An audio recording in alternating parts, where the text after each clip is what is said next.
Trimerosaurus Salazar after Salazar Slytherin. You know, they could have just named the goddamn thing Salazar Slytherin and been done You with didn't even say it the right way that time. Trimerosaurus Salazar after Salazar Slytherin. Good job. What we're going for. I knew that. It's good. Liar. I'm not lying. I actually did know that. I think I talked about that with Laura one day. Yeah, I think we did have that conversation. Yeah, and how did you say it? They named the snake Slytherin. If anybody can see me, I'm just holding my arms out like, duh. I get that a lot. Fishbowl fact number 7. The depiction of Salazar on his chocolate frog card bears a striking resemblance to Viminus Scrum, an antagonist from Captain Planet and the Planeteers. I loved that show. He's our hero. Gonna take pollution down to zero. Played by Don Cheetah. Fishbowl fact number 8. All right. After Voldemort's death, Salazar Slytherin's bloodline survived through Voldemort's secret daughter, Delphine, whom he conceived with Bellatrix Lestrange. As of 2021, which is what the article said, even though we're in 2020. Witches. Delphine is the last known survivor of the Slytherin bloodline. Was that in the last book? Cursed Child. Cursed Child. The play. I've never heard of it. What have you been living in the Chamber of Secrets? Yes. Okay. I was in the room where it happened. I wouldn't want to be in the room where that happened. Well, that was mildly interesting. Wasn't it, though? I need to wash my hands. That fishbowl was floating in the toilet after all. Whoa. The sink is opening up. It's the Chamber of Victoria's Secrets! Wrong sink, Laura. More like the right sink, Laura. Try this sink over here with the hot and cold snake handles. Okay.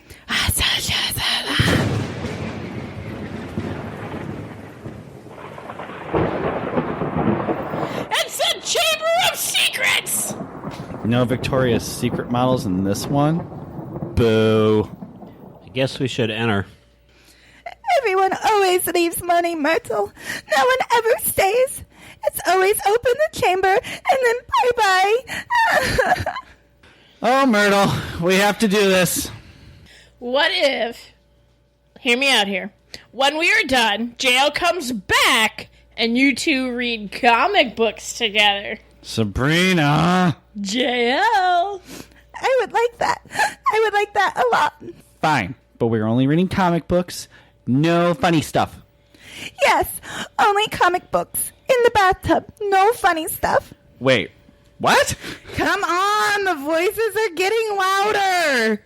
I'm sure they are.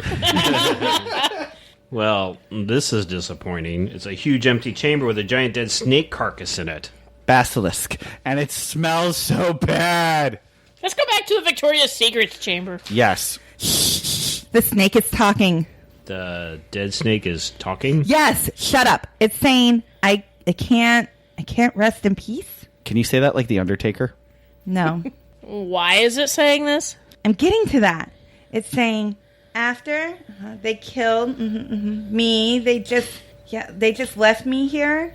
No one buried me. It wants us to bury it. Sounds like it. And where do you giant bury a snake? I'm so glad you're asking the dead snake where to bury it. And where do you bury a giant snake at? I'll ask it. Oh, it wants to be buried in the podcast room. No.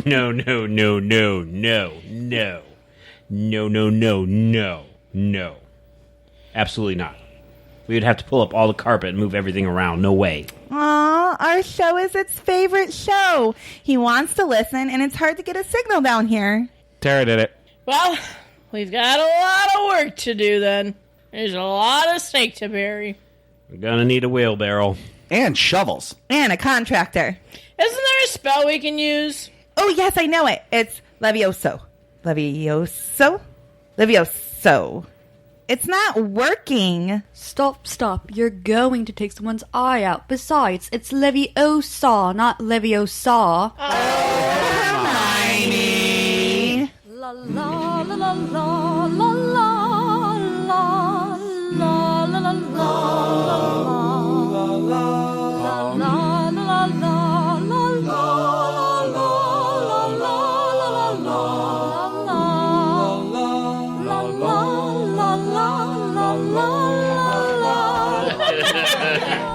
what we do best. How are we going to get back from that, okay, guys? How do we get Why back? am I still burying a basilisk? It's already buried. It's a basilica? It wants to be buried. It wants to be buried. But he likes us. He really likes us. Listen, there's not a lot of I had to information. crawl up from that chamber looking like the cover of the Evil Dead movie. Funny, you went in crawling into the chamber looking the same way. Well, at least you didn't get obliterated. He crawled into the oblivioso. Victoria's Secret chamber that way, too. I wouldn't have crawled out of that chamber. So You let's would have when go- Tara called. I was going to say, Tara showed up and drug your ass right out. Let's go to your comments from social media. Not a lot of people have a lot of things to say on this. Well, yeah, that's because Kate Upton was in the Victoria's Secret room. On Facebook, Prolad. Don't know if that's how you say your name. I apologize if it's not. I'm not saying all Slytherins are bad, but those who go wrong happen to belong to Slytherin house more often than not, statistically speaking. The only exception to the above rule is probably Wormtail, who turned out to be evil despite being a Gryffindor, but that is more of an exception than the rule. Fair point. Yeah, I forgot all about that. He was a sneaky little rat. He Leave was. Scabbers alone. My favorite thing is when the twins were like, we couldn't figure out why Peter Pettigrew was sleeping with Ron on the Marauders map. Because it didn't come up as Scabbers. It came up as It was Peter Peter Pettigrew. Pettigrew.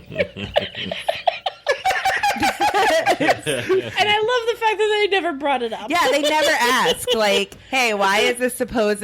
Like, wasn't he killed? Mm-hmm. Supposedly by And only Sirius a Black, finger right? left. Only a finger left. Right. So how is he showing up on the Marauders map with you?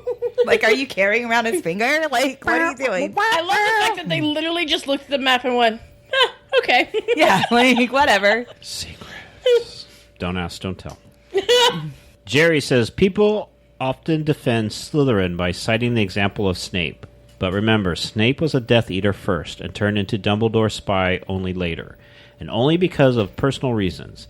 He is also a very bad teacher who even abuses his students. Terrifies Neville right on his first day for doing a trivial mistake, for instance.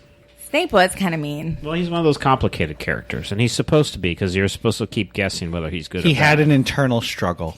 Well, I think the thing is, too, if you only watch the movies, and I think we talked about this one week, where if you only watch the movies, you don't get that full character Development. build. Yeah, like the development of the characters. They don't have time to do it, but if you read the books, you realize why people love Snape. Yeah. Well, you know, it's like I say to you every time when we talk about, like, the Half-Blood Prince. My least favorite part of that entire thing is him coming out of nowhere. He's like, I'm the Half-Blood Prince. Yeah, 'cause And it's just, like, out of nowhere. And you're, like, Yeah. sitting there. And, yeah, it's just aggravating. But in the book, it's not like that at all. No. That's just like the movie's downfall. Well, the movie will never be the book, because in a book you can get into characters' heads, and you can't get into a character's head in the movie. And that's why most Stephen King books don't get translated to film well. No. But I thought they translated the Harry Potter books fairly decently. Except for Order of the Phoenix and Half-Blood Prince. Half-Blood Prince is my least favorate. I love Order of the Phoenix. That was my favorite book. It was The also movie? the shortest movie. That's because you Yeah. relate to Dolores Umbridge. I hate that bitch. See, but that's the thing, too. In the movie...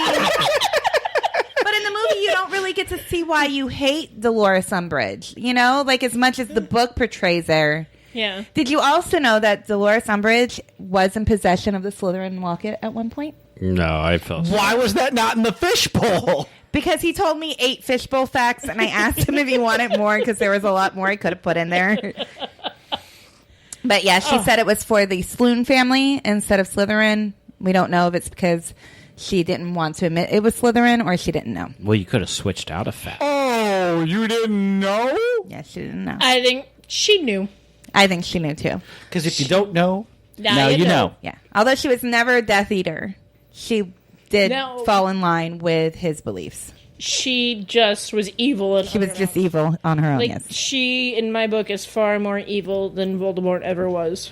Every meme of Dolores Umbridge of like, why would you kill off one Harry Potter character and why is it always Dolores Umbridge? Just makes Yes. me laugh every time. Yes, and J.K. said it herself, and the fact that we all know a Dolores Umbridge. We may not all know a Voldemort, but we all know a Dolores Umbridge. Like, we went to school and had a Dolores Umbridge. Our neighbor So has no nose. So I do know Yeah, Voldemort. see, we know of Voldemort. Fair enough. And he put a no trespassing sign on his yard. No, he put it in our yard. Nose. He put the no trespassing sign in our yard. He doesn't want us trespassing He's so into his considerate. yard. Yeah.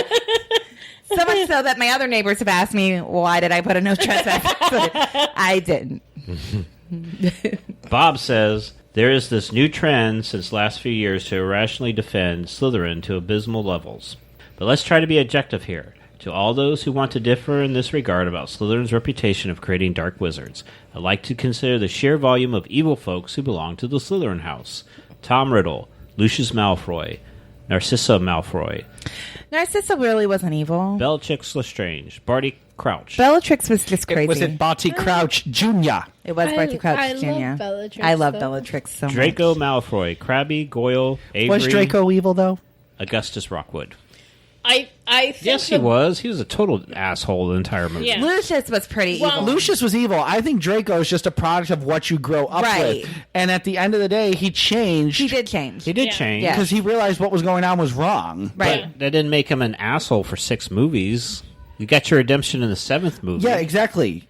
That's a character that got his redemption in the 7th thing. But he was still an asshole for the Snape gets his redemption in the movie, too, and Yeah. everybody treats him like he's the greatest thing ever. Right. I love. Yeah, but he was doing what he Yeah. could the entire time from Yeah. start My to finish. question, though, And that's that, what I was That's gonna say. the If you go difference. back and you look at it, Yeah. Right. he really did. but Sabrina, do you love Snape maybe because it was Alan Rickman? Like, do you Maybe. think, like, if... More people like Snape because of Alan Rickman than Right. they like the character Snape. And that's what I I- think. Just Alan Rickman's portrayal is what makes him such... But in An amazing all character. fairness, I mean, I finished the books before the movies were ever finished, and I fell in love with the character of Snape in the books as well. So, like, I remember getting, like, the 7th book, because they, like, you could sign up ahead of time and you could get it mailed to you, so it arrived the day before it was actually released. They did those things? So you had like the public... so you did like the did. CD thing, the Columbia House thing, but with books? Kind of, yeah.